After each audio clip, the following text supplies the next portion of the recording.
আরে আরে অল্প গল্প, বেশি গল্প। আচ্ছা তুই তো একদম নাই না, এই ছেলেটা গান ধরছে দেখো। ফ্যান তুমি আটকে রাখছো, ফ্যান দিবা কোন?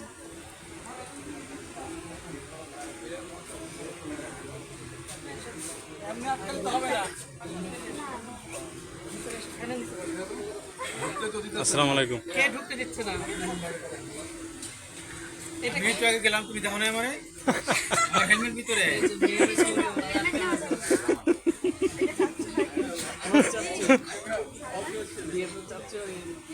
শোনো শোনো, তোমার গেট এটা, তোমার গেটের কি? না তুমি গেটের কি বলো তো, পিলার নাকি? তাহলে তুমি এক কাজ করো, তুমি আমার হয়ে এক কাজ করো,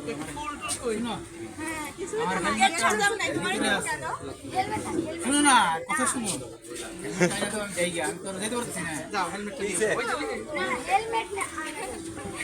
আমি কিন্তু পুরে যাবো না, তো এর হক আছে আটকানো, আমরা তো কথা বলতে পারি না। না ঠিক আছে ঠিক আছে, সমস্যা নাই।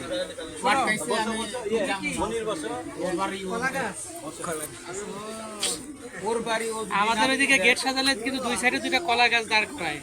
কলা গাছের সঙ্গে ফুল দেয়। হ্যাঁ মামার দুইটা আছে না, ওই দুইটা ছিল। হেলমেট এনে দাও, জায়গা যেতেছি না ভিতরে। ছেলেটা তো উত্তরে ঘরে পায় নাই, এদিন আমার বাসায় গেছিল। বাড়িতে গেছে? বরফ আর ছেলেটা বাড়িতে বরফ আসে নাই, বরফ আর মেয়েও আসে নাই, কেউ না। আচ্ছা এগুলি পরে আলোচনা করব। আসলে জান না, তাহলে তো আমাদের মানে যদি বলতো যে 4-5 দিন পরে আমরা তাই মেনে নিতাম, কোনো অসুবিধা নেই। আল্লাহর পক্ষ থেকে যেটা হয়েছে সব ঠিক আছে বলছি, কিন্তু বলার পরে বুঝ না খারাপ লাগতেছে যে আমাকে যে জামাই হয়ে গেছে, শুনে খারাপ এটা তো লাগতেছে। আমারও খারাপ লাগতেছে। হ্যাঁ বুঝেন নাই, যেমন কত 200 টাকা মনে করেন যে শুনে আপনার একটা সহযোগিতার জন্য হেল্প। হ্যাঁ উষা করে নিয়ে আসো।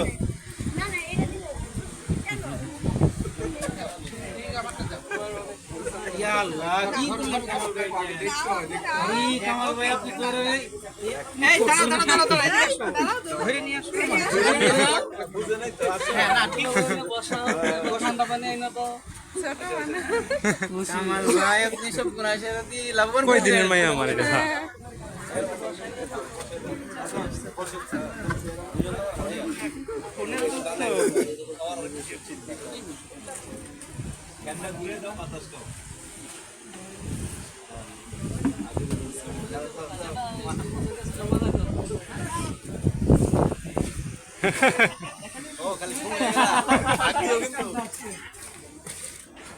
তুমি গেছিল ভিতরে?